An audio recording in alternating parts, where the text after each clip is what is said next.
Hi, Richard Cole. I'm back again. Welcome to Cole's Corner, where we'll be taking on any subject from a straight conservative viewpoint. I'm not a pundit, just a regular guy sitting here at my home when I decided to take on the world. So I've had a number of different subjects, some of them ticklish. I think they're all going to be that way. I'm taking on this week climate change. Is it a hoax? I have strong feelings about it. Back when Y2K, if you remember what Y2K was, that was the year 2000 when computers prior to that only used two digits for the year. So that for 1968, they would just say 68. Well, it said when it got into the new millennium, that wouldn't work. If we get all confused, we'd go back to the 1908 or something like that. And they said it's just horrible. Planes will fall out of the sky.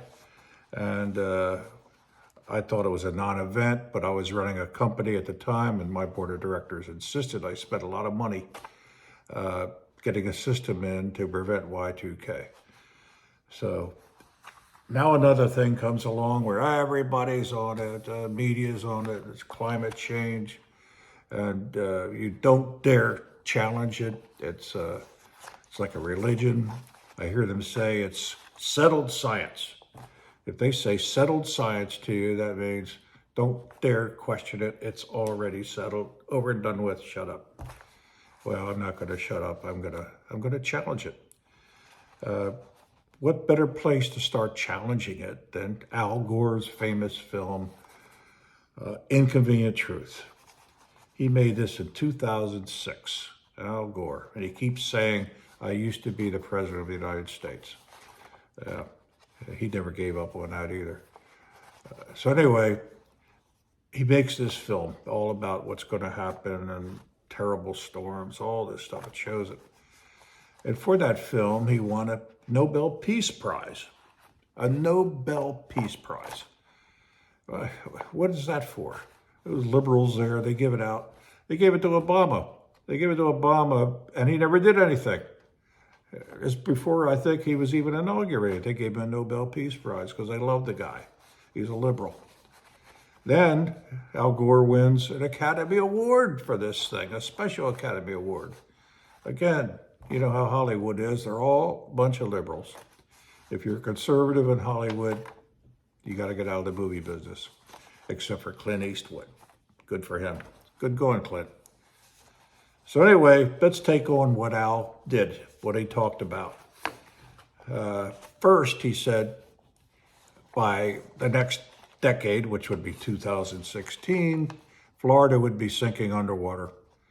And that hasn't happened yet. It's now 2024. He said hurricanes would be much more intense and many more of them. He pointed to Katrina, which was the year before, in 2005, and said that was so severe because of climate change. I remember him saying, just look out the window, you can see all that's happening.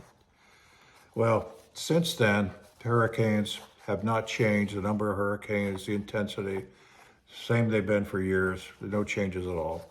So he's wrong on that. He said there will be no more snows on Kilimanjaro, Mount Kilimanjaro. That was sort of referring to an Ernest Hemingway book, The Snows of Kilimanjaro. Very, very high mountain and a lot of snow on top of there. He said there won't be any more snow. Well, since then, there's more snow in Kilimanjaro than any time in history. So he's wrong on that too. Lake Chad, I never even heard of Lake Chad, but Lake Chad used to be the biggest lake in the world. It's in Central Africa. And it went down and down and down, the water levels, I guess more in the last 50 or 60 years than the previous times. But so they're blaming it on climate change. The president of one of the African countries around there has appealed to the United Nations for money because of climate change. See, he's falling into this thing. In fact, there are three major rivers that feed Lake Chad. And the countries around it that own the land around those rivers are pushing agriculture, and they are irrigating. They are diverting the waters of all those rivers for irrigation so they can grow whatever they're growing there. So that's taking a lot of the water. Just a little bit is streaming into Lake Chad now, which is why that's getting smaller. Al said, polar bears won't have ice to be walking on. They're going to be swimming and drowning, and the population will be down considerably. Well, Al, there are more polar bears than ever today. So you were wrong on that too. He said the ice will be going down around the world, less ice. He's right about the North Pole. The North Pole, the ice has decreased, but the South Pole has more ice than ever. So he was wrong on everything. He didn't talk about the Sahara Desert, but I decided to do some investigating on that because I'd heard things about it. Sure enough, 8,000 BC to 6,000 BC, it was a lush, wet area. Agriculture was big there. Then it turned into a desert. We didn't cause it. There were no cars around. We weren't even around. But it turned into a desert. Then sometime it turned back into lush farmland.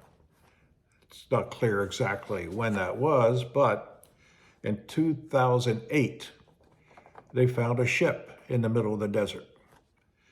It was a Greek ship that was lost in 1533.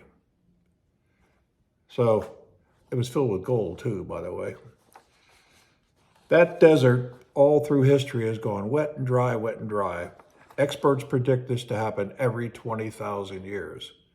And why do they say that does it? It's because the Earth's axis changes over the years. I'm afraid to bring it up because the Democrats will now be asking for money to change the Earth's axis. We're doing all kinds of crazy things. Electric cars, we got to get electric cars. Electric cars are not an answer. Their range is severely limited. They're questionable in cold weather. Chargers are not available all over the place, so they can't go on long trips except for Tesla. Tesla's pretty good.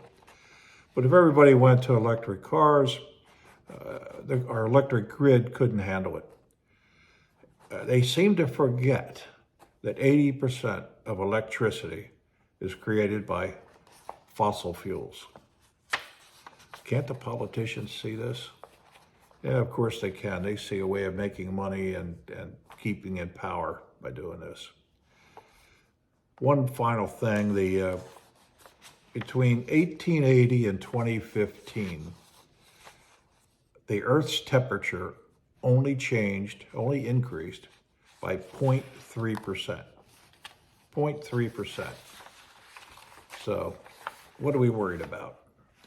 I'm not denying that there isn't climate change. There is. I'm saying we can't do anything about it. If, by the way, they were right about the CO2 in the atmosphere, which they're wrong because it's a very important gas that we need, but let's say they wanted to try to control CO2, China's not going to listen to them. And China emits more CO2 than the entire developed world combined. So it's a natural phenomenon. We can't do anything about it. So I don't think it's settled science. That's all on that. Now I wanted to comment, as I will be doing, on things that occur regarding a previous podcast. If you've watched them, you'll know I did one on transgenders and their effect on society, really pushing the fact that these transgenders, trans women, should not be going into ladies' locker rooms. They should not be participating in women's sports. I feel so strong about that. Well, at the end of last week, Joe Biden made changes to Title IX. What is Title IX? It was a civil rights law passed in 1972 to protect discrimination by sex when they're hiring people or accepting them into colleges and so forth. It was good. But they have expanded it now, Mr. Biden has, to include transgenders. He's saying that they will be allowed to go into their locker rooms and participate in sports. It's now protecting LGBTQI students from discrimination. That thing is so long, it looks like an eye chart. I can't keep up with it. So that thing is proposed right now. Biden wants to sign it, appeal to all those people. I just think it's ridiculous. I think we got to stop it, but I don't know how to stop it. Just complain, I guess. But that's all for this time. I'm trying to keep it not too long so you don't get bored. If you will do me a favor and push the subscribe button down the bottom, and that will just tell you when I'm getting new, or when you're getting new podcasts, you'll be notified. It won't cost you anything. So thank you so much, and goodbye.